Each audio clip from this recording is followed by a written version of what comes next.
ओम शुक्रे नमः। ओम सत्वं मृत्योर्मामृतम्।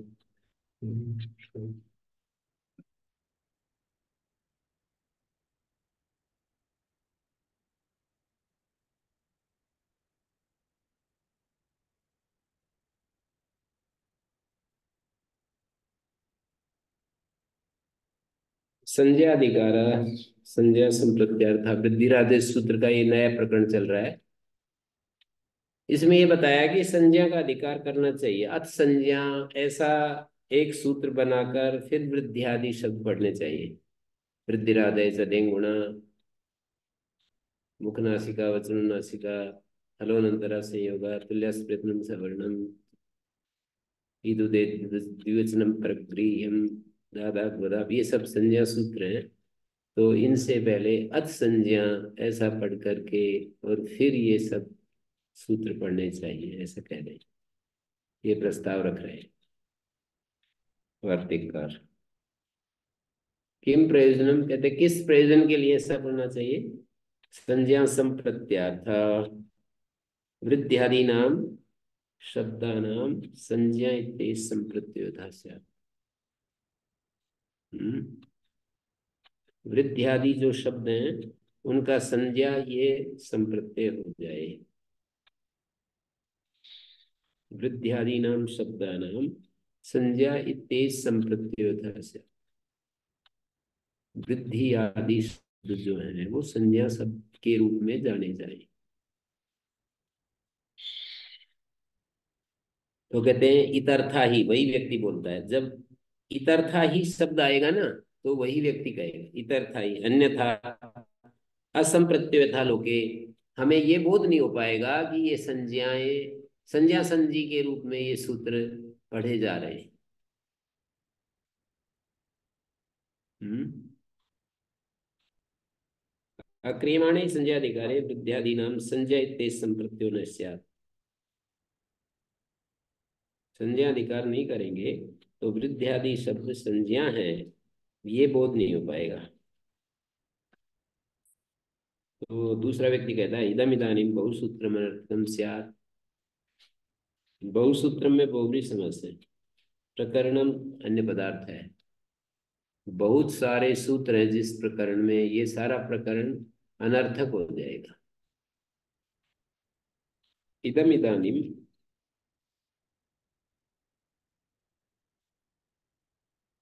यहाँ पर 13 नंबर टिप्पणी 156 पेज पर, इष्टापत्तिम निराचष्टे। निराचष्टे माने निराकरण करता है। यतः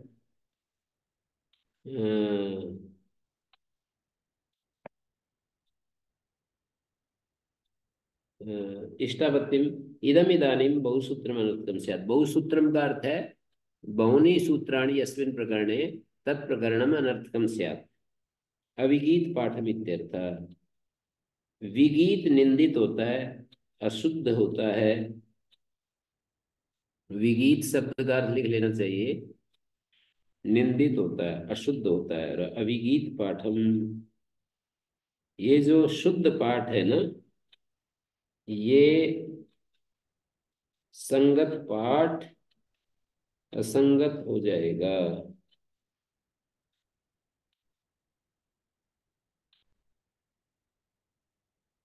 मतलब इतर्था ही असंप्रत्यो यथा लोके इदम इदानीम। सिद्धांती शंका कर रहा है, जो दूसरा व्यक्ति है वो शंका कर रहा है। शंकिता जिज्ञासु, ये प्रथम व्यक्ति है। सिद्धांती समाधाता एक दूसरा व्यक्ति है। तो कह रहे हैं इदम इदानीम बहुसूत्रमर्थकम स्यात्। शंका कर रहा है कि इदानीम माने संज्ञा अधिकार अभावे वृद्ध्यादि सूत्राणाम संज्ञा संजी भाव अबोधकत्वे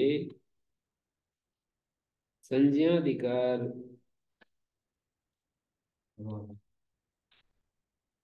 संज्ञाधिकारवादी इष्टापत्या परिहरति अनर्थकम इत्यः।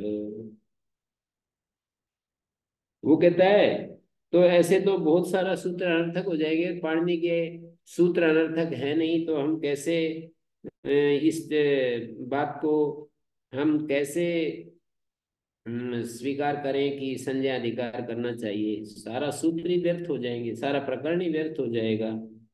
तो वो कहता है अनर्थकम इत्याह, संज्ञा अधिकारवादी कहता है कि हाँ बिल्कुल अनर्थक हो जाएगा। कैसे? यथा लोके, लोके अर्थवंती अनर्थकानि च वाक्यानि दृश्यन्ते। लोक में अर्थवान और अनर्थक वाक्य देखे जाते हैं। अर्थवंती तावत अर्थवान वाक्य, जैसे देवदत्त गाम अभ्यास शुक्लाम दंडेन देवदत्त गाम अभ्यास कृष्णाम, ये तो सार्थक वाक्य है। हे देवदत्त गाम अभ्यास शुक्लाम दंडेन। अनर्थकानि दस दाडिमानि षडरूपा कुंडमजादिनं पलल पिंड अर्धोरुगवेदत कुमार्या स्वयं स्मिता प्रतिसीना। ये सारे के सारे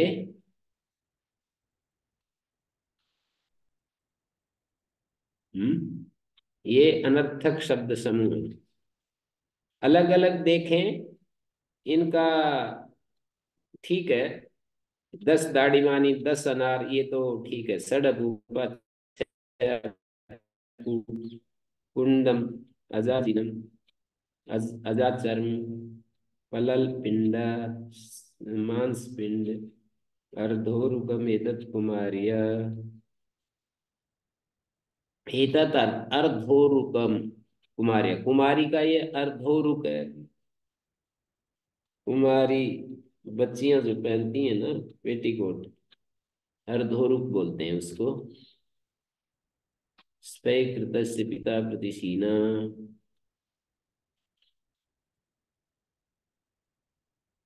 स्पैकृतस्य पिता, स्फेकृत का पुत्र स्फय्यकृत होता है। स्फेकृत का जो पुत्र है वो स्फय्यकृत होता है, उसका जो पिता है वो प्रतिशीन आलसी है, शीतक है, ठंडा है। प्रतिशीन शब्द का अर्थ है आलसी, ठंडा। तो अलग अलग वाक्य तो ठीक है, कुछ अर्थ निकल रहा है, पर इन सब का पदार्थानाम समन्वय अभावात् अत्र अनर्थक। इसका लोक में प्रयोग थोड़ी ना होता। नहीं, ये पूरे वाक्य समूह है ना छोटे छोटे, इसका कुछ अर्थ नहीं निकलेगा। तो लोक में इसका प्रयोग होता है क्या? होता है ना, 10 दाढ़ी मानी खूब होता है, षडपूपा खूब होता है, लेकिन पूरे के पूरे वाक्य समूह का कुछ संबद्धता नहीं है ना। पूरा का पूरा जो वाक्य है वो असंबद्ध हो रहा है ना।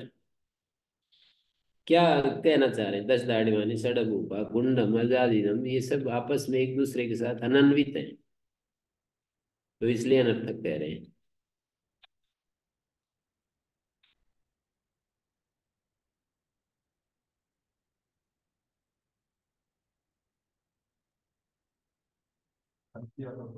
हम्म। 10 दाढ़ी वाली संधि। नहीं वो तो ठीक है, एक एक तो मैं बता ही रहा हूँ।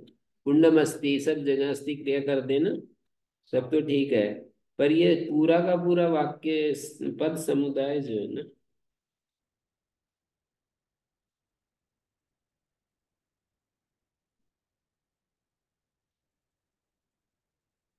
अन्वितार्थ, अन्वितार्थक पद समूह को वाक्य कहते हैं। फिर भी भाष्य में पद समूह में एक तो अन्वितार्थ पद समूह वाक्य होता है, एक वाक्य की ये भी परिभाषा होती है कि पद समूह मात्र को वाक्य कहते हैं। तो ये मान करके ये बात बोल रहे हैं, अनर्थकानि वाक्यानि, अनर्थकानि वाक्यानि जो शब्द बोला है ये पद समूह को वाक्य मान करके।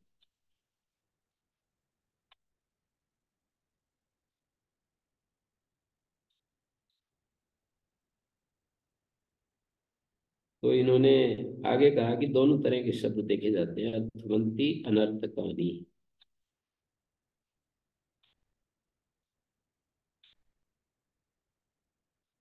संज्ञा संजी असंदेहश्च,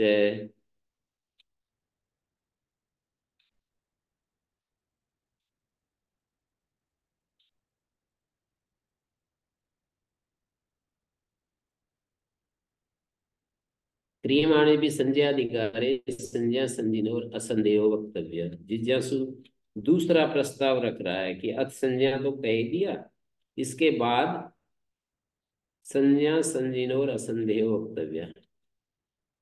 संज्ञा और संजी का जो असंदेह है उसको भी कहना चाहिए कि वृद्धि शब्द संज्ञा है और आदेश संजी हैं, ऐसा कहना पड़ेगा। हम ऐसा भी तो समझ सकते हैं कि आदेश संज्ञा है, वृद्धि संजी है, ऐसा कह रहा है।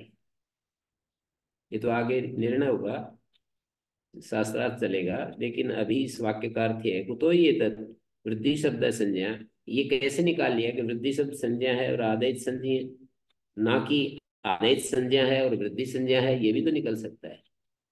अत संज्ञा तो कहना ही पड़ेगा। संज्ञा संजी का जो असंदेह है वो भी साफ साफ बताना पड़ेगा कि भाई इन वाक्यों में पहले जो हम उच्चारण करेंगे प्रथमोच्चारित संज्ञा है, नहीं प्रथमोच्चारित संजी है, और पश्चात उच्चारित संज्ञा है, लेकिन फिर भी वृद्धिरादेश अप्रत्यय काल प्रत्यय और कई कई सारी दिक्कतें आएंगी। कृदतिंग चार धातुकम तिंग से क्या है, आर धातुकम शेषा, संज्ञा भी पहले उच्चारित है बहुत सारी शास्त्र में।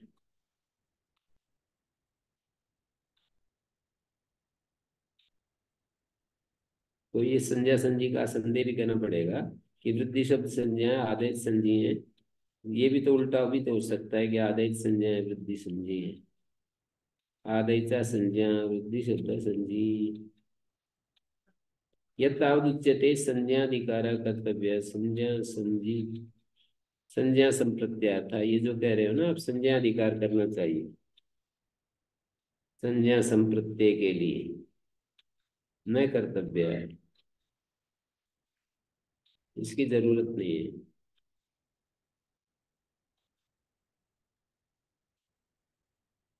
समाधाता सिद्धांति कह रहा है दो बातें कही थी ना, एक तो संज्ञा अधिकार करना चाहिए, संज्ञा संजीनो और असंदेहस्य वक्तव्य।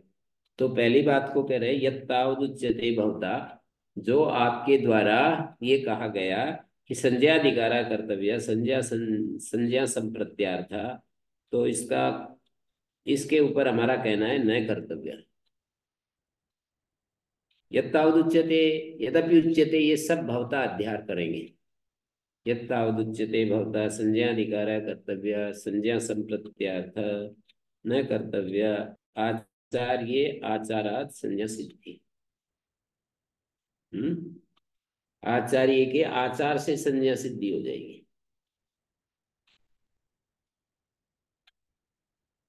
आचार्य आचारात संज्ञा सिद्धिर्भविष्यति। यहाँ पे बहुवचन क्यों दिया? हम्म प्रदीप की टीका में आचार्याणाम विद्वान। प्रदीप की टीका आचार्य आचार्य। अच्छा ये आचार्य आचारात आचार्याणाम व्यवहारात बहुवचन। आदरार्थ भी हो सकता है। किमिदम आचार्य आचारात आचार्याणाम उपचारात, उपचारात माने व्यवहारात। भाषण नहीं दिया। हम्म भाषण। उपचार गौणी वृत्ति है और उपचार का अर्थ व्यवहार भी है, दोनों होते हैं। तो आचार्याणाम उपचारात गौणी वृत्ति अर्थ नहीं है, आचार्याणाम व्यवहारात।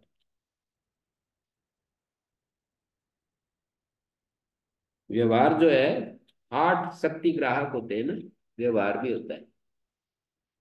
शक्तिग्रहम व्याकरणोपमान कोशाप्त वाक्याव्यवहारतश्च वाक्यस्य शेषाद् विवृतेर्वदन्ति सानिध्यता सिद्धपदस्य वृद्धा।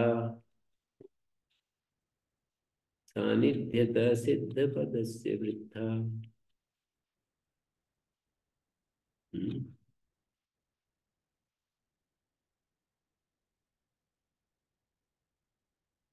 किमिदम आचार्य आचारात आचार्याणाम उपचारात।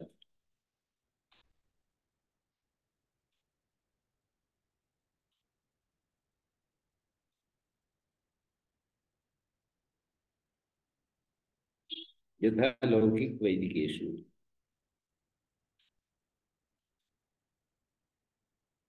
जैसे लौकिक और वैदिक सिद्धांतों में ये बात मिलती है,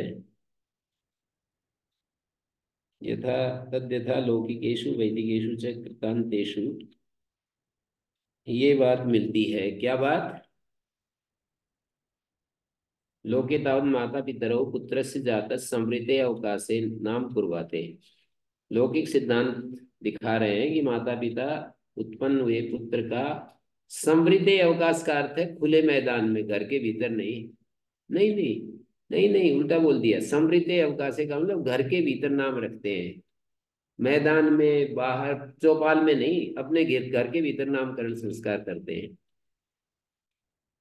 संवृत और वो होता है ना दूसरा, विवृत अवकाश। तो विवृत अवकाश तो बाहर मैदान में, सार्वजनिक प्लेस में, सार्वजनिक स्थान में नहीं, अपने घर में नाम रखते हैं। देवदत्त, यज्ञदत्त, तैर उपचारात। अब वो अपना व्यवहार करने लगते हैं। अन्य भी जानन्ति यमस्य संज्ञा इति, वेदे याचिका संज्ञाम कुर्वन्ति। और वेद में भी याज्ञिक लोग संज्ञा करते हैं, स्थे, यूपः, चशाल, ऐसा नाम रखते हैं। ये स्थे क्या होता है? खादिर, खदिर वृक्ष का बनाया जाता है, तलवार के समान होता है। यज्ञ साधन काष्ठम, यज्ञ साधन काष्ठम, एक काष्ठ की चीज है, खड्ग सदृश, जमीन को खोदने वोदने के लिए होती है। यूप है तक्षणादि संस्कृतम पशु नियोजन काष्ठम। पशु नियोजन काष्ठ जो है ना, वो यूप होता है, पशु को बांधने के लिए काष्ठ गाड़ा जाता है। दक्षिणादि संस्कृतम, दक्षिणादि से संस्कृत। चशाल यूपाग्रे स्थाप्यमानम यूप वलय संजकम काष्ठम। यूप के अग्र भाग पर रखा जाता हुआ यूप वलय जैसा काष्ठ। जो वेद में हिंसा नहीं मानते उनकी वो युग का क्या अर्थ करते हैं? हम्म। जो लोग वेद में हिंसा नहीं मानते वो युग का क्या अर्थ है? यूप का अर्थ यूपी।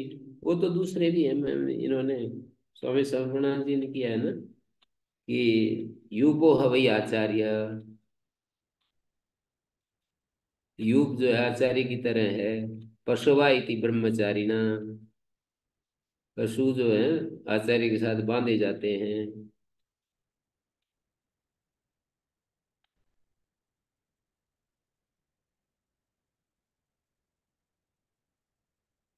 पशु, पशुना रुद्रम यजते। वो कर्त किया कर्त। लाक्षणिक अर्थ है।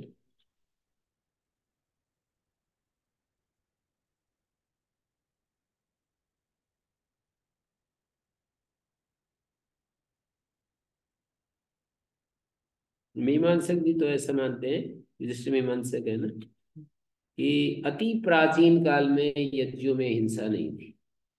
फिर बाद में ब्राह्मण ग्रंथों में को भी अति प्राचीन काल नहीं कहते, बाद में हिंसा चली है। और महाभाष्य में कहा कि जैसे कि न ही पिष्ट पिंडमानी कृति भवती, उससे सब काम नहीं चलता है कि एक आटे की पिंडी बना करके कुछ पशु की आकृति का बना करके वहां रख दो, उससे काम नहीं चलेगा। महाभाष्य में आता है ना। तो वो कहते हैं कि ये सारे अवर काल के हैं उदाहरण। तो मानते हैं कि हिंसा तो होती थी। महर्षि दयान ने एक वाक्य लिख दिया कि ब्राह्मण ग्रंथ आदि सब मान्य है मुझे, पशु पशु हिंसा प्रसंग को छोड़कर। वो भी मानते हैं कि पशु हिंसा तो है इनमें। तो उस उन्होंने एक वाक्य लिख दिया कि पशु हिंसा प्रसंग को छोड़कर बाकी मुझे मान्य है।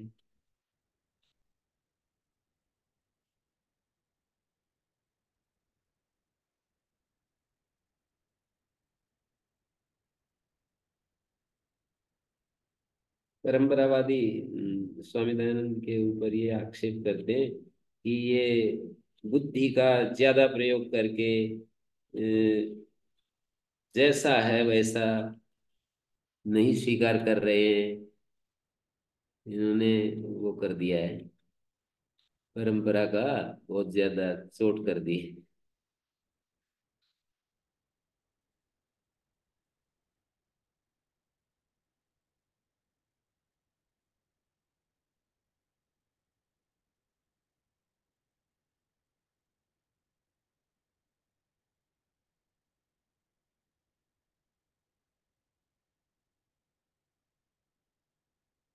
तो तत्र भवताम उपचाराद अन्ये भी जानन्ति यमस्य संज्ञा।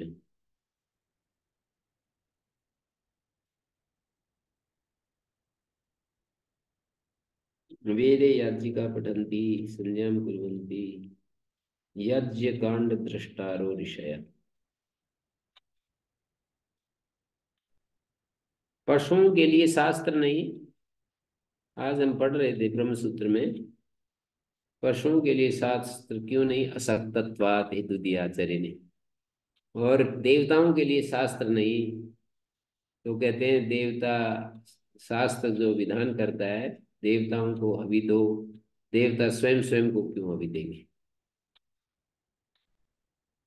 हवि दूसरे के लिए दी जाती है, तो देवताओं के लिए हवि दी जाती है, तो वेद स्वयं स्वयं के लिए हवि क्यों बताएगा। ऐसे ऋषियों वाला समझ में नहीं आया। उन्होंने कहा ऋषियों के लिए भी शास्त्र नहीं, क्योंकि आर्षे वर्ण में ऋष्यंतर अभावात, ऋषीणाम आर्षे वर्णे, आर्षे वर्ण में कोई ऋष्यंतर नहीं है, इसलिए भी ऋषियों के लिए शास्त्र नहीं। मेरे समझ में नहीं आया क्या कहना चाह रहे हैं। ऐसे ही फिर ऋषि गुण वाले, हाँ, ऋषि गुण है जिसमें आश। ऋषीणाम आर्षे वर्णे, वर्ण करने में, आर्षे वर्णे ऋष्यंतर अभावात। कोई आर्षे वर्ण प्रकरण होगा मेरे ख्याल में। ऋषियों का आर्षे जब वर्ण करते हैं तो कोई ऋष्यंतर नहीं है। पता नहीं क्या कह दिया। इससे ऊपर होंगे श्रेष्ठ। वो बताएंगे। अब ये ऐसे वाक्य फंस जाते हैं ना, तो फिर जो पढ़ने वाले हैं ना परंपरा से, वही बता सकते हैं। अब हमारी कल्पना नहीं चलेगी यहाँ। ऋषीणाम आर्षे वर्णे ऋष्यंतर अभावात।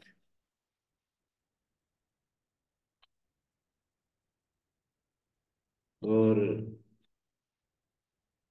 शूद्रों का अधिकार नहीं है, वो तैत्तिरीय संहिता का उदाहरण दे दिया।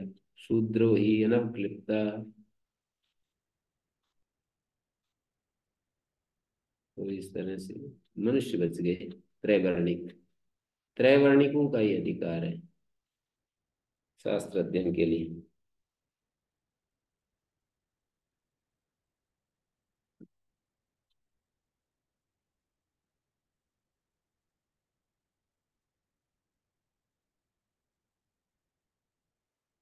असक्तत्वात्, अर्थित्वात्, अपरियुदस्तत्वात्, उपनयन सामर्थ्यात्। चार हेतु दिए शास्त्र किन किन के लिए। असक्तों के लिए नहीं है, तो जो शक्त है उनके लिए। जिनको चाह ही नहीं है उनके लिए नहीं है शास्त्र। अर्थियों के लिए शास्त्र, जो कुछ चाहते ही नहीं है उनके लिए कहाँ से। जैसे कि मेरे ख्याल में अंतिम चीज जिनको मिल गई, मुमुक्षु नाम कृते नास्ति शास्त्र। ऐसे मुमुक्षु जो शुद्ध चित्ता नाम, मुमुक्षु नाम कृते नास्ति शास्त्र। जो शुद्ध चित्त वाले नहीं है और अपने चित्त को शुद्ध करना चाहते हैं उनके लिए शास्त्र है। लेकिन नित्य कर्म को नित्य कर्म वाला भाग ही शास्त्र का उनके लिए है, काम्य कर्म वाला नहीं, जो अपने चित्त को शुद्ध करना चाहते हैं। अपरियुदस तत्व, जैसे शूद्र का निषेध कर रखा है, तो जिनका निषेध नहीं है उन्हीं के लिए शास्त्र। मनुष्यों का ही अधिकार है शास्त्र में, त्रैवर्णिकों का अधिकार है, क्योंकि इनका निषेध नहीं है। शूद्र का तो निषेध है, शास्त्र शूद्र के लिए नहीं। और उपनयन जिनका नहीं है उनके लिए भी शास्त्र नहीं है। उन उपनयन जिनका नहीं होता उनके लिए भी शास्त्र नहीं। क्या मानते हैं महर्षि दयानंद जी? मेरे ध्यान तो सबके लिए मानते। मानते हैं। उपनिषद के वाक्यों को क्या प्रक्षिप्त बताते हैं? हम्म। उपनिषद के वाक्यों को क्या प्रक्षिप्त बताते हैं? नहीं, व्याख्या अलग करते हैं ना। जो पढ़ाने से भी ना पढ़ने में आए वो है शूद्र। जैसे शूद्र घर में पैदा हो गया और मान लो किसी की बुद्धि खूब तेज अच्छी है और शुद्ध आचरण करना चाहता है, तो वो तो फिर उसका उपनयन भी कर सकते हैं। वैसे एक जगह सत्याप्रकाश में लिख दिया कि नहीं, आचार्यों का मत है कि उपनयन किए बिना उनको पढ़ा देना। उपनयन, शूद्रों का उपनयन को छोड़ करके और फिर उनको पढ़ाना चाहिए। ऐसा कि नहीं, आचार्यों को मत है, खंडन भी नहीं किया, ऐसा करके आगे बढ़ गए। प्राचीन परंपरा का मेरे सिद्धांत भी ध्यान तो रखते हैं, पूरा का पूरा तो खंडन करेंगे तो फिर वो अच्छा नहीं मानते ना, कि जो अपने अनुकूल है उसका तो कह देते हैं कि ये, उनकी बुद्धि के जो अनुकूल है उसको कह देते हैं कि ये सही है, और जो बुद्धि के प्रतिकूल है उसका प्रक्षिप्त है, ऐसा कहते चले जाते हैं।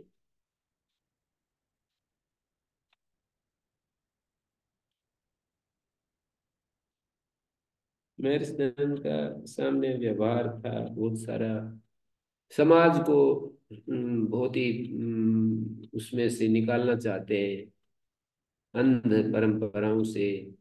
और समाज तो बहुत ही अज्ञान से मुक्त।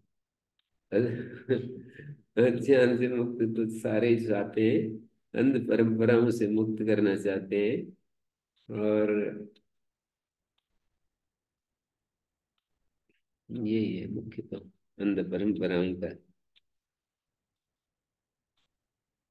वेदांत में दो तरह के उपदेश हैं, बहुत ही सुंदर वाक्य मुझे बहुत ही अच्छा लगा आचार्य शंकर का। या तो आत्मा के शुद्धतम रूप का उपदेश देते हैं वेदांत वाक्य, या फिर विज्ञान आत्मा का उस परम आत्मा के साथ ऐक्य प्रतिपादन करते हैं शास्त्र। या तो परमात्मा, मेरे सिद्धांत की भाषा में कहेंगे तो परमात्मा का स्वरूप बताने वाले हैं शास्त्र, और जीव परमात्मा की प्राप्ति के माध्यम से कैसे उसके साथ एकीभूत हो जाए, जीव परमात्मा को कैसे प्राप्त कर ले, उसके साथ ऐक्य कैसे साध ले, इसके लिए शास्त्र। ये कह देते हैं जीव और ब्रह्म के ऐक्य को बताने वाले वेदांत वाक्य, और आत्मा के शुद्धतम रूप को बताने वाले वाक्य हैं वेदांत वाक्य। मुझे ज्यादा अंतर नहीं लगता है, मतलब मैं तो अपने हिसाब से उनकी व्याख्या समझता हूँ, ये ऐसा कह रहे हैं, ये ऐसा कह रहे हैं, ज्यादा जो फर्क नहीं लग रहा। अंतिम उसमें जाकर के थोड़ा सा अंतर पड़ता है, अंतिम जाकर के व्यवहार में तो वैसा का वैसा है सारा का सारा।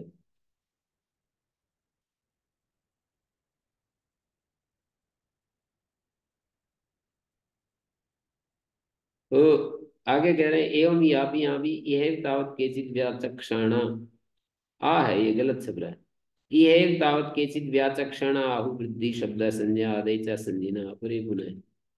दो तरह से अष्टाध्यायी को पढ़ते हैं, कार्यकाल पक्ष और यथोद्देश्य पक्ष।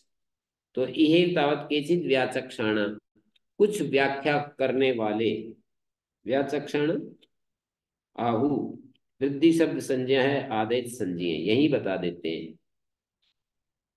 अपरे पुनः सिचि वृद्धि थी उक्त्वा आकार ऐकार ओकारानुदाहरन्ति तेन मन्यामहे यया प्रत्यायन्ते सा संज्ञा, जिसके द्वारा, जिनके द्वारा प्रत्यायन्ते,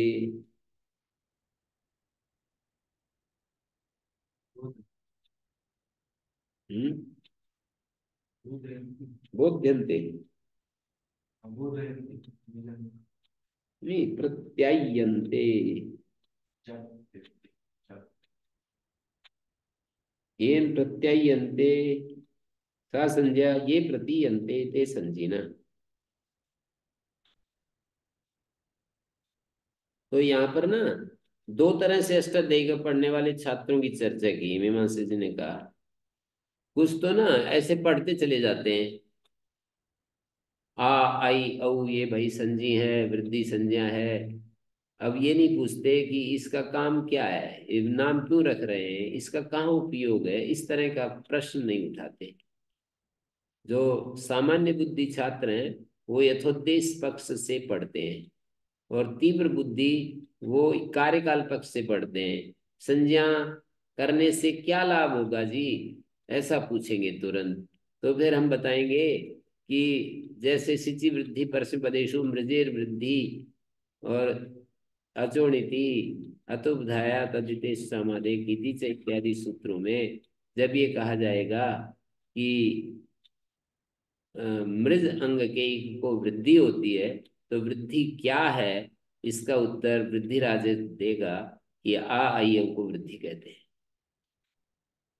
और कुछ छात्र जो हैं बस ऐसे पढ़ते चले जाते स्मूथली, इस सूत्र का ये अर्थ है, इसका ये अर्थ है, इसका ये अर्थ है, उसके कार्यों पर दृष्टि नहीं डालते। फिर जब वो सूत्र आएगा तब जो है उनको उन सूत्रों को फिर यहाँ लाया जाएगा, या फिर उन सूत्रों के पास इन सूत्रों को बुलाया जाएगा। अभी इन सूत्रों के पास उन सूत्रों को नहीं ला रहे। अभी तो केवल आ आई औ को वृद्धि कहते हैं, इतना पढ़ लिया कि भाई आ आई औ इन तीन अक्षरों को वृद्धि कहते हैं, अ ए ओ को गुण कहते हैं, अनंतर हनु को संयोग कहते हैं, अनुनासिक तो इन संज्ञाओं का कहाँ उपयोग होगा, कहाँ पर इनकी आवश्यकता पड़ेगी, वो स्थल भी हम जानना चाहते हैं। ऐसे जो प्रश्न करेंगे वो थोड़ा मेधावी छात्र माने जाएंगे। और जो यूं सुन लिया और उनमें कुछ आगे जिज्ञासा जागृत नहीं हो रही है, आ आई को वृद्धि कहते हैं, अ ए ओ को गुण कहते हैं, ऐसे पढ़ते चले गए, फिर वृद्धि आदेश आदि नहीं, फिर वो जो सूत्र पढ़ा जाएगा सिद्धि वृद्धि परसपदेशु, तो वहां पर कहेंगे कि परसपद सिच परे रहते इगंत अंग को वृद्धि होती है। इगंत अंग को वृद्धि होती है, ये वृद्धि क्या चीज है, तब फिर या तो उस सूत्र को वृद्धि आदेश को वहां लाए, या उस सूत्र को यहां ले आए। दो तरह के नापित दृष्टांत पारिभाषिक में हमने दिया है। नापित दृष्टांत जो है ना, कि जैसे एक घर घर जा करके पहले हजामत करते थे नाई, और एक अपनी दुकान खोल करके वहीं पर आ जाते हैं लोग, तो इसी तरह से ये सूत्र वहां जा जा करके सहयोग करें कार्यकाल पक्ष, और यहीं इस सूत्र के पास आ जाएं वे वाले सूत्र, तो यथोद्देश पक्ष। ये तात केचित व्याचक्षाण आहु वृद्धि शब्द संज्ञा आदि च संजीना अपरे पुनः सिचि वृद्धि इति उक्त्वा आकार इकार उकारान उदाहरन्ति तेन मन्यामहे। ते मन्यामहे ऐसा भी मिलता है, ते मन्यामहे यया प्रत्यायन्ते सा संज्ञा, यया प्रत्यायन्ते संजीना सा संज्ञा। संजीना या अध्यार करेंगे बहुवचन में, एक वचन कहेंगे तो यया प्रत्यायते संज्ञा संजी, यया प्रत्यायते संजी सा संज्ञा। यया का अभिवृद्धि शक्य यया यया शक्य यया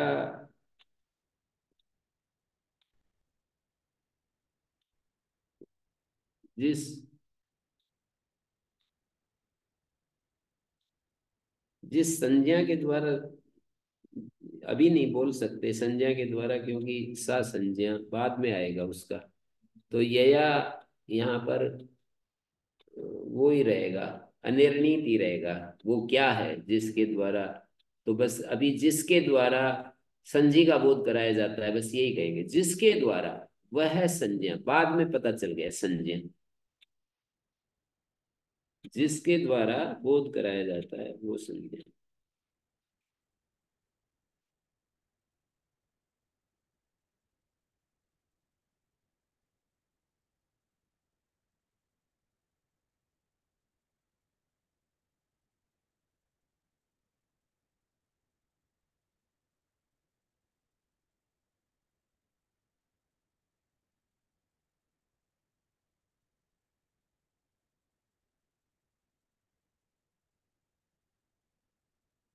वृद्धि शब्द से प्रत्यायकत्वम आदेशम प्रत्ययत्वम निर्णीय।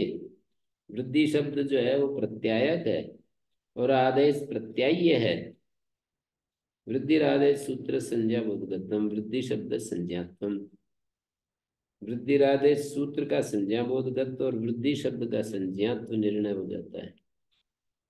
तेन अपर आचार्योक्त उदाहरणेन तेन मन्यामहे यया प्रत्ययते अपर आचार्योक्त उदाहरणेन।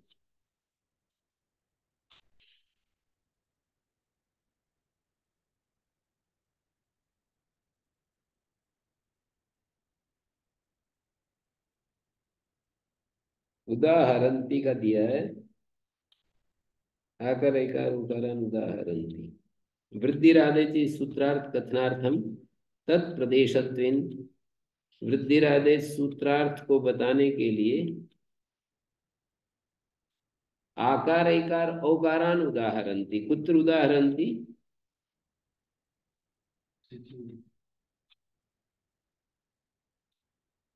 तद उदाहरणत्वेन सिचि वृद्धि इति उक्त्वा वृद्धिरादेश सूत्रार्थ कथनार्थम तत् प्रदेशत्वेन विधि प्रदेशत्वेन सिचि वृद्धि इति उक्त्वा तद उदाहरणत्वेन उस सिचि वृद्धि के उदाहरण के रूप में आकार शीत अक्षय शीत अस्रव शीत इति उदाहरणती। आकार इकार उकारान उदाहरणती का अर्थ है सिचि वृद्धि सूत्र के उदाहरण के रूप में आकार शीत आदि को प्रस्तुत करते हैं। एवं जब वृद्धि शब्द से वृद्धि शब्द प्रत्यायक हो गया और आदेश प्रत्याय्य हो गए। अकार्षित की सिद्धि कहाँ से खाएंगे, वृद्धिरादेश में या सिचि वृद्धि परस्मै पदेश? इसी सूत्र पर सिचि वृद्धि इति उक्त्वा आकार एकार ओकारान उदाहरणती। इसी सूत्र को समझाते समय वृद्धिरादेश पढ़ाते समय वृद्धि प्रदेश बताया कि सिचि वृद्धि परस्मैपदेशु, और फिर आकार ऐकार ओकार अकार शीत क्षय शीत और क्या है अस्त्रव शीत, ऐसा उदाहरण दे दी।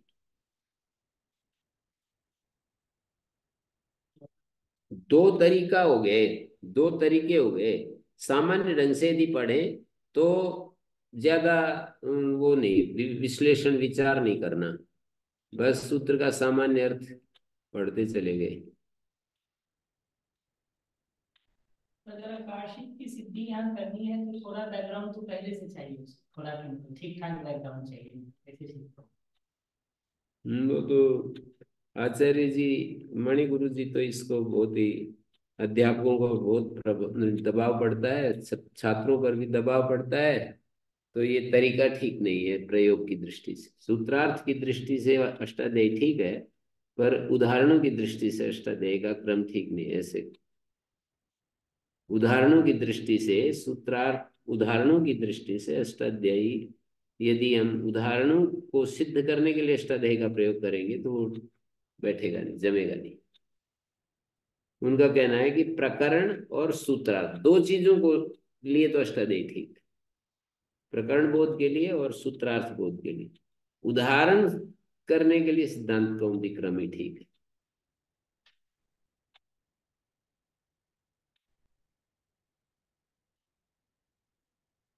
वो तो मिशिता जी तो इसी में लगी हुई है, सिद्धांत कौमुदी कौमुदी इन्हीं के माध्यम से उनको सेट हो रहा है।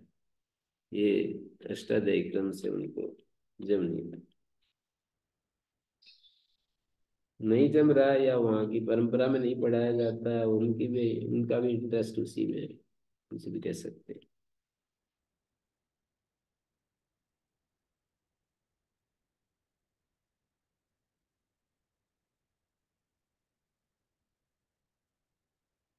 बाकी तो आप लोग पढ़ने वाले लोग बताएंगे कि जी ये ज्यादा अच्छा है। इन्होंने तो अपनी बात कही थी दोनों। मीमांसक जी ने निष्कर्ष में ये लिखा है कि गंभीर अध्ययन के लिए तो यही अच्छा है। वृद्धिरादेश पढ़कर शिशि वृद्धि पर उपदेशु पढ़ाओ, अत उपधाया पढ़ाओ, भागा शब्द की सिद्धि। महर्षि दयानंद सत्यार्थ प्रकाश में वही लिखा है कि वृद्धिरादेश भाग आदि स्लेट पर सिखाएं, सारी स्थितियां बताते जाएं, अतो बधाया, फिर स्थानांतरतमा इत्यादि सब जो भी सिद्धियों में सूत्र लगते हैं ना उनको। फिर तो क्रम बचा नहीं कुछ अष्टाध्यायी का क्रम, तो फिर हम एक दूसरा ही बना रहे हैं कि जो जो सूत्र वहां प्रयोग होते जाएंगे वो सबको हम क्रम से पढ़ें। तो हमको पहले बुद्धि आदेश पढ़ाना पड़ेगा, फिर अतुक्ताया पढ़ाएं, स्थानीय अंतरतमा पढ़ाएं, सिद्धि बुद्धि परस्मय पढ़े तो पढ़ाएं, पढ़ा तो पढ़ेगा ही उसको अगर उसकी सिद्धि समझनी है तो। हम्म। पहले ही सूत्र में मतलब क्रम तो टूट ही जाएगा ना। उसको जैसा भी कहें पर क्रम तो टूट ही रहा है।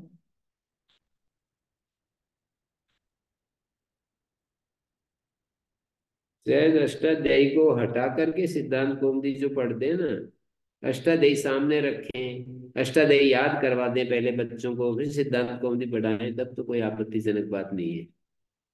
पर अष्टाध्यायी दिखाएं नहीं, ऐसा भी हो जाता है ना।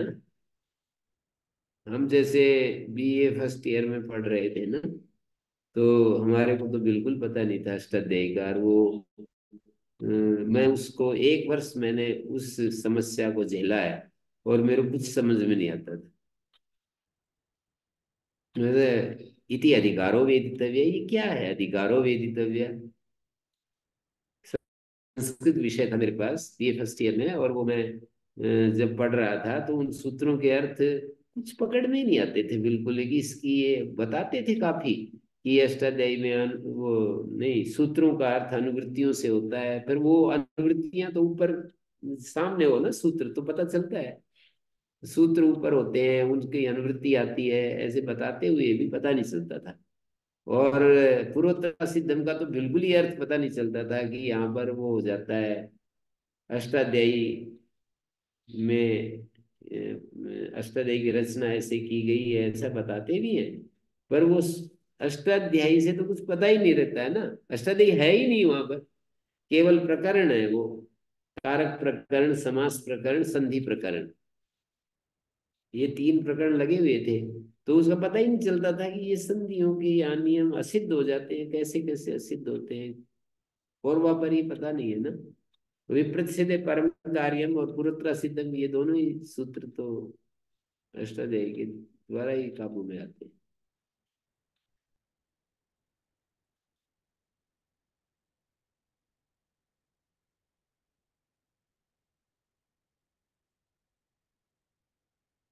अष्टाध्यायी मैंने एक सिद्धांत कौमुदी एक बार एक बच्चे को पढ़ाई थी, यहाँ पढ़ता था, परीक्षा देता था, तो अष्टाध्यायी सामने रखता और फिर उसको बताता रहता कि देखो ये अष्टाध्यायी ऐसे, और इस सूत्र का ये अर्थ है, ऊपर से इसकी अनुवृत्ति आ रही है, ऐसे ऐसे चल रहा है।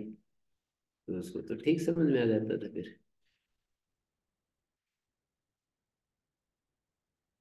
तो यहाँ पर भी ये तावत केचित व्याचक्षण आहु वृद्धि शब्द संज्ञा आदि च संजीना।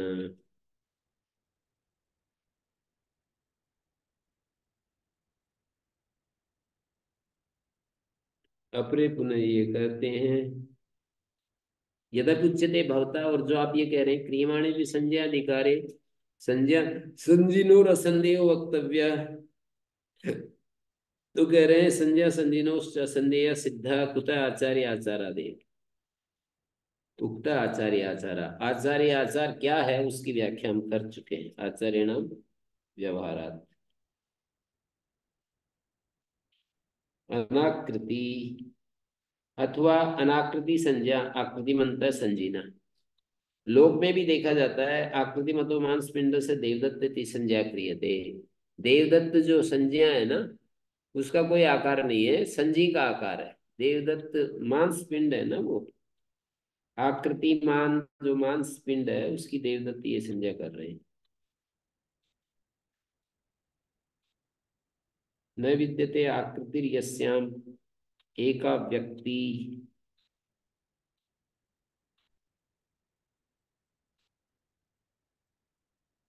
न विद्यते आकृतिर यस्याम, ये बहुब्री समास करेंगे तो क्या अर्थ होगा? एक व्यक्ति आएगा ना, न विद्यते आकृतिर यस्याम, जिसमें आकृति नहीं है। एक व्यक्ति है ऐसे।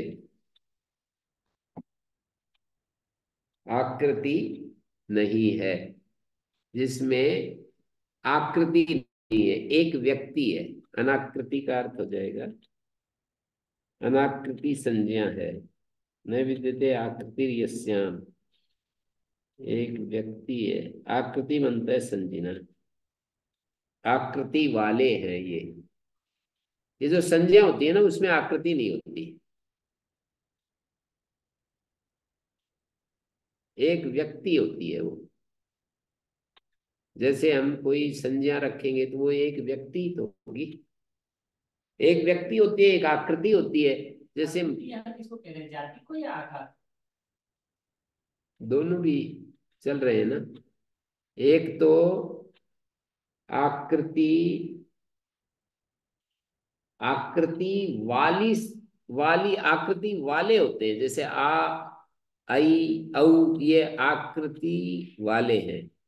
आ हमको कई जगह मिल रहा है, आत्व आकृति है।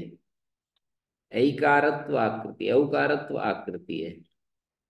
और वो आकृति जिसमें रहती है वो आकृतिमान कहलाता है। और संज्ञा जो है वो आकृति वाली नहीं है। वहां संज्ञा जो होगी एक व्यक्ति होगी, उसमें आकृतित्व नहीं है। ऐसे रत्न प्रकाश जो टीकाकार है इसके,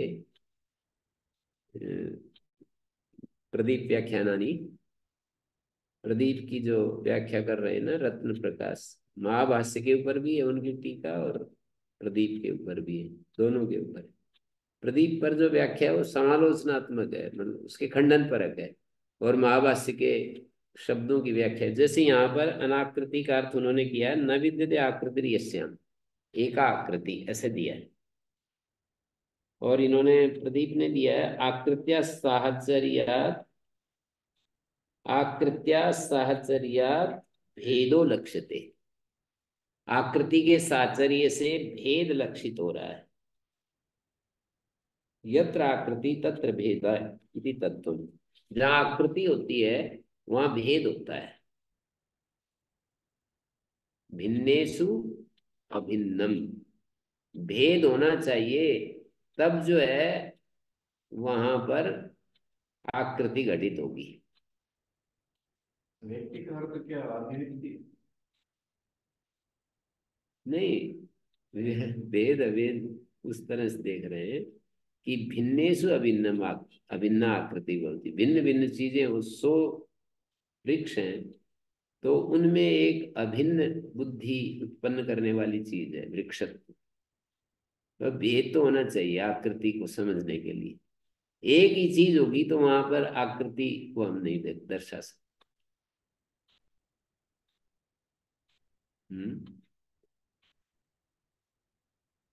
वृद्धि शब्द एकत्वात् संज्ञा आदेशाम बहुत्वात् संजित्वम। आदेश तो बहुत हैं इसलिए संजी हैं।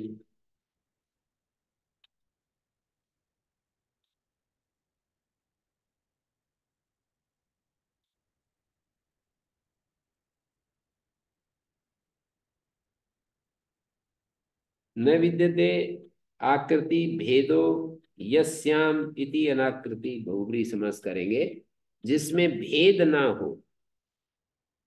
जिसमें आकृति मानी भेद, जाति अर्थ नहीं लेकर भेद अर्थ ले रहे हैं।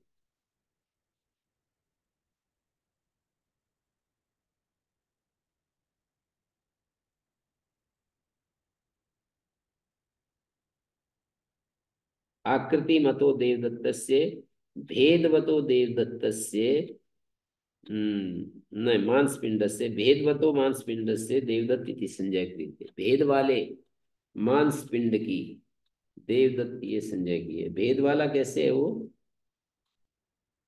उसकी उसकी तरह अलग शरीर जैसे। मांसपिंड भेद वाला है। सबको नासिका में ये आप भी। ऐसे भेद वाला देवदत्त कैसे है देखो। हाँ, उसमें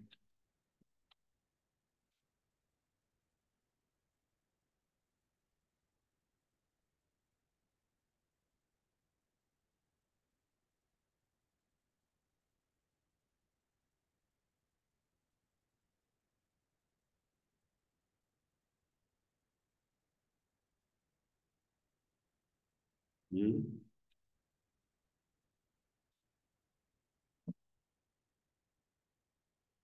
भेद वाला माने जाति वाला हो।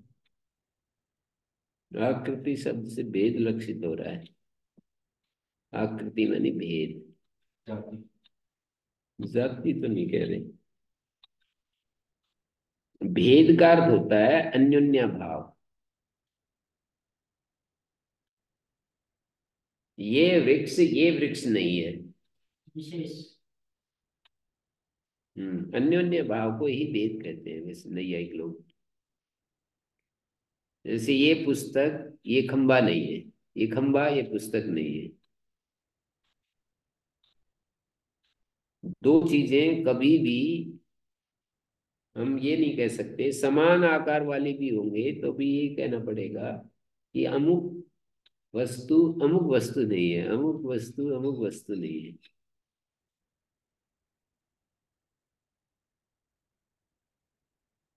लिंगेन वाथवा किंचित लिंगम आसज्य वक्ष्यामि इत्थम लिंगा संज्ञा वृद्धि शब्दे से तल लिंगम करिष्यते। कुछ लिंग लगा करके कहूंगा कि इस लिंग वाली संज्ञा होती है। हाँ? यहाँ पे और एक तो सृष्टि वाला तो ये वैसा ही है जैसे कि पसपसानिक में एक प्रसंग चलाया था ना, कि मैं सारे अनुबंधों को हटा दूंगा और इन जो कला आदि दोष है ना उनके द्वारा काम करूंगा। कला आदि जो दोष है ना अनुबंधों से जो किया जाता है वो कला आदि दोषों से करूंगा। ऐसे ही यहाँ पर कह रहे हैं लिंगम आसज्य वक्ष्यामि इत्थम लिंगा संज्ञा। कोई लिंग कला आदि वर्ण दोष के रूप में ऐसे प्रदीप ने दिया है। वृद्धि शब्दे से तल्लिंगम करिष्यते न आदेश शब्दे। और वो इदम तावद अयुक्तम यत तावद उच्यते, ये तो अयुक्त बात हो गई जो आप कह रहे हो आचार्य आचारा। वो आक्षेप करने वाला कह रहा है कि ये बात ठीक नहीं समझ में आई। यत तावद उच्यते आचार्य आचारा किमत्र युक्तम, कहते क्यों समझ में नहीं आई। तमेव उपालभ्य अगमगम ते सूत्रम तस्य पुनः प्रमाणीकरणम इति एतद अयुक्तम। उसी को तो उपालंब दिया कि आपका सूत्र स्पष्ट नहीं है, अगमगम ते सूत्रम, और उसी को आप प्रमाण रूप में प्रस्तुत कर रहे हो कि आचार्य आचारात। उसी पर तो हमारा आक्षेप था और फिर उसी को आप हमारे आक्षेप को अनदेखा करके प्रमाण रूप में प्रस्तुत कर रहे हो। हम तो आचार्य पर ही सीधा अटैक कर रहे हैं और आप आचार्य को ही प्रमाण रूप में प्रस्तुत कर रहे हो। अगम कम ते सूत्रम, उसको उपालम दे करके हमने कहा तुम्हारा सूत्र ठीक नहीं है।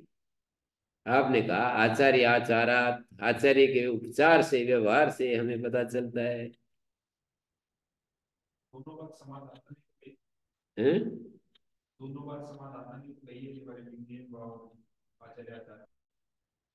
आचार्य आचारात लिंगेन वा, ये तो दोनों एक नहीं कही है, लेकिन ये आक्षेपता आ गया ना बीच में। अब इदम तावद अयुक्तम यत तावद उच्यते, जो आपने कहा आचार्य आचारात पहले कहा था ना, तो ये आपकी बात ठीक नहीं समझ में आ रही है, आक्षेपता कह रहा है समादाता को कि आपकी ये बात समझ में नहीं आ रही। कहते क्या बात समझ में नहीं आ रही, कि उसी को तो हमने उपालम दिया है गम गम ते चित्रम, और उसी को आप आचार्य आचारात कह रहे हैं। हम्म। इदम तावद अयुक्तम। दो लिंगेन वा जो है ना इस पर भी आक्षेप करेंगे, पर अभी तो ये इसके लिए कह रहे हैं कि आपने जो ये कहा आचार्य आचारात, ये हमें समझ नहीं आ रहा है। और दूसरी बात वो कह रहा है अपरितुष्यन खलु अभी भगवान अनेन परिहारेण अनाकृतिर लिंगेन वा, ये दो समाधान आपको क्या जरूरत थी। आचार्य आचारात पर आप अडिग रहते, बिल्कुल आपको कोई भी इसमें संशय नहीं होता, तो आप अगली दो बात क्यों कहते अनाकृति लिंगेन वा। आप बिल्कुल आचार्य आचारात कहकर चुपचाप डटे रहते। अपरितिष्ठन खलो अभी भगवान, उससे असंतुष्ट होकर के ही तो आपने अनाकृति लिंगेन वा कहा है।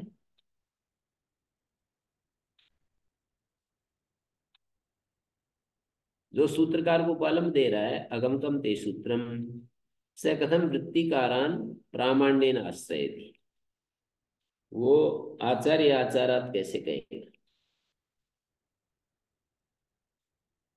सूत्रकार को कॉलम दे दिया अगमकम ते सूत्रम, तो वो फिर वृत्तिकारों को कैसे मान लेगा। सूत्रकार को अगमक बना दिया तो आचार्य व्यवहारात, ये तो वृत्तिकारों की बात है, तो वृत्तिकारों को कैसे वो महत्व देगा। तच्चापि वक्तव्यम, और एक बात कहता है वो आक्षेप करने वाला, और चलो अभ्युपगमवाद से कहें तो तच्चापि वक्तव्य लिंगेन व अनाकृति इत्येतत् तो न्याय सिद्धमस्ति। अनाकृति ये तो न्याय सिद्ध बात है, और इधर लिंगेन वा तो कहना पड़ेगा।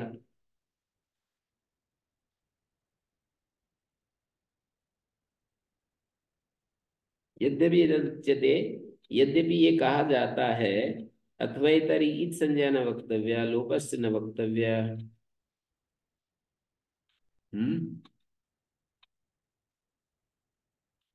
यद्यपि ये कहा जा रहा है अथवैतरी इत संज्ञा न वक्तव्य, लिंगेन वा।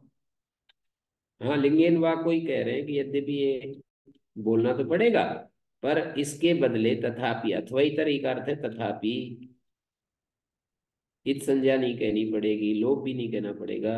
संज्ञा लिंगम अनुबंधेषु करिष्यते न च संज्ञा निवृत्ति रुच्यते, संज्ञा की निवृत्ति नहीं होती, स्वभावतः संज्ञा निवर्तते, तेन अनुबंधानामपि निवृत्ति भविष्यति। अनुबंधों से जो किया जाता है ना, है वो इन लिंग के द्वारा कर लेंगे।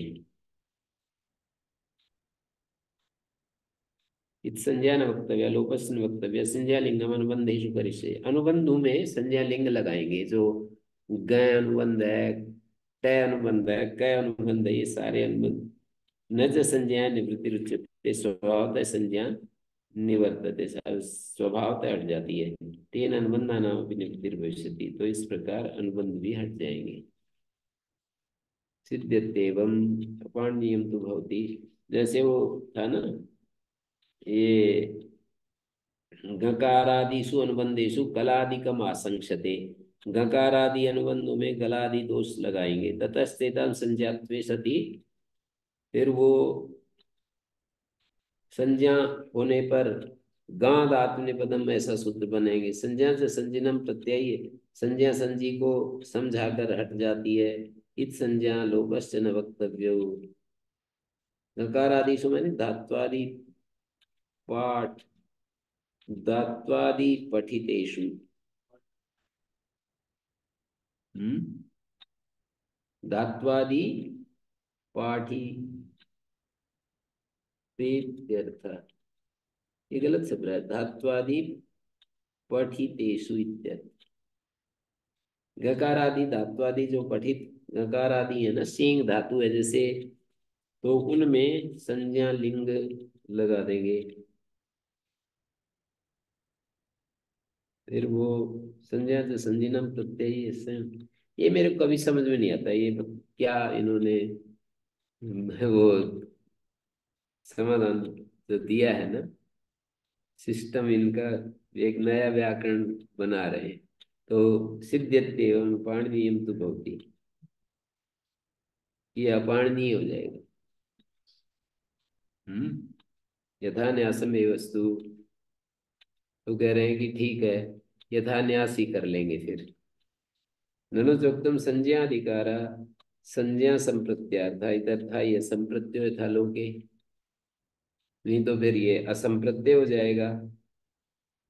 कहते हैं न यथा लोके तथा व्याकरणे, वैसे तो बहुत सारी बात लोक और व्याकरण में समानता है, लेकिन कहते हैं सब जगह ऐसा मत, एक तरफा ऐसा मत, निरपवाद ऐसा मत समझो कि बिल्कुल एक कठोर रेखा डाल दी या कि भाई जैसा लोक में होता है वैसा ही व्याकरण में होता है, ऐसा मत समझो। न यथा लोके तथा व्याकरणे, प्रमाण भूताचार्यो दर्भ पवित्र पाणी सुचाव का से प्रांग मुख उपविश्य महता प्रयत्न सूत्राणी प्रणयति स्म। तत्र शक्यं वर्णेनाप्यनर्थकेन भवितम किं पुनर्यथा सूत्रेण। प्रमाणभूताचार्य, दर्भ से पवित्र कर लिए हाथ जिसने, शुचावकाशे, पवित्र अवकाश में, पवित्र स्थान में, शुचावकाशे, प्रामुख उपविश्य, सूर्योदय हो रहा है उस तरफ मुंह करके, महता प्रयत्न, बड़े प्रयत्न से सूत्र बना रहे थे। एक वर्ण मात्रा भी अनर्थक नहीं हो सकती, इतने लंबे सूत्र की तो कहानी क्या है। हम जब गुरुकुलेटा में गए ना, तो मैं रोज देखता था वो आचार्य विश्वदेव जी सुबह ही छत के ऊपर, वो जो छात्रावास है यज्ञशाला के सामने, जो एक ये यज्ञशाला है, राइट साइड लेफ्ट साइड दो छात्रावास है। तो राइट साइड वाला जो छात्रावास है उसके ऊपर, छत के ऊपर जाकर के बैठ जाते और ऐसे 2 घंटे तक ऐसे शांत महावास पर विचार करते रहते थे। तो जल्दी चले जाते थे और वहां बैठे रहते थे और ऐसे पूर्वाभिमुख होकर के, वो दृश्य मुझे याद आ रहा है। और लोग ये रहते थे ऐसे शांत, कमर सीधी और बिल्कुल एकदम से, कभी कभी हम दूर से देख लेते थे। तो ये प्रांगमुख विषय पर सुना रहा हूं मैं इंसिडेंट। किमतो यद अशक्यम अतः संज्ञा संजीनो ये। तो ये अशक्य की क्या बात कह दी, बोले संज्ञा संजी ही है ये। तो दूसरा व्यक्ति कहता है यहां पर ऐसा है, किम अतः तादृश कर्तृकत्वात् किम कथम अर्थवत्वम यतस्तद अशक्य निरूपणम।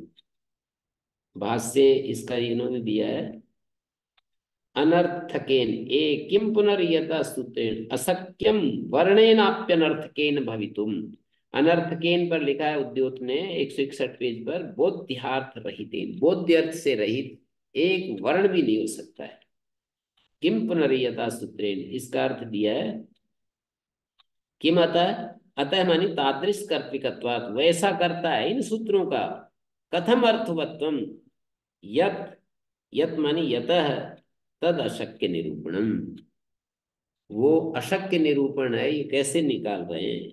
यतस्तद अशक्य निरूपणम, कहते हैं देखो कुतो न खलो यदत संज्ञा संजीनो, ये कैसे ये निकाल लिया कि संज्ञा संजी है। न पुनः साधु अनुशासने अस्मिन् शास्त्रे साधुत्वम अनेन क्रियते, साधु अनुशासन वाले इस शास्त्र में साधुत्व किया जा रहा है, ये भी तो समझ सकते हैं। कृतम अनयो साधुत्वम, इनका साधुत्व पहले ही बता दिया गया है। कथम, वृद्धिरस्मै, वृद्धिर अस्मै अविशेषेण उपदिष्टा प्रकृति पाठे, वृद्धु, वृद्धि, वृद्धि, वृद्धि नहीं वृद्धि, वृद्धि धातु प्रकृति पाठ में सामान्य रूप से कह दी गई। तस्मात् तिन प्रत्यय आदय चौपी अक्षर समामना उपदिष्टा, इनका साधुत्व तो पहले ही बता दिया है अलग अलग जगह। प्रयोग निमार्थम तरिदम, तो ये 1 2 3 4 कई सारे ये विकल्प देंगे। सायकाल आप आना। हम्म। ओम शांति शांति शांति।